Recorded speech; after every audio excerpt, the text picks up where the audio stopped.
Rayalaseema Ramanna చౌదరిలో dialogue చెప్పారు.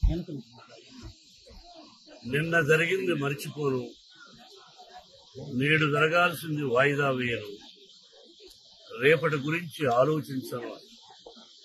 కానీ గతం గతం, నిన్న జరిగింది మర్చిపోవాలి, ఈరోజు ఏం చేయాలనుకోవాలి, రేపు ఇంతకంటే మంచి పనులు ఏం చేయాలని ఆలోచించుకోవాలి.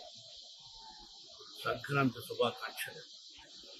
నన్ను అడిగితే మా గురువు దాసనాథ గారు చెప్పినట్టు, అన్నయ్య చెప్పినట్టు నందమూరి తారక రామారావు గారు, అంటే మనం చేస్తున్న వృత్తి సినిమా రంగం.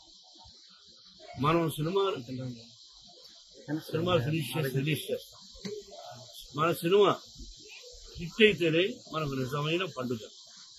ఎందుకంటే చేస్తున్న ప్రొఫెషన్.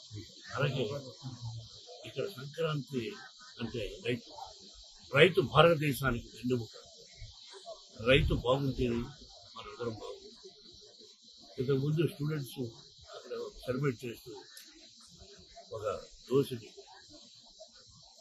వడ్ల గింజలు ఇచ్చారు.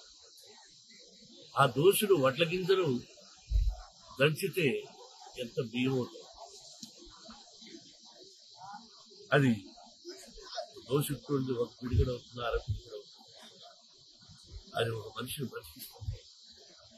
దాని వెనకాల రైతు కష్టం ఒక్కసారి పేపర్ మీద వేసుకుంటే గంట చెప్పండి.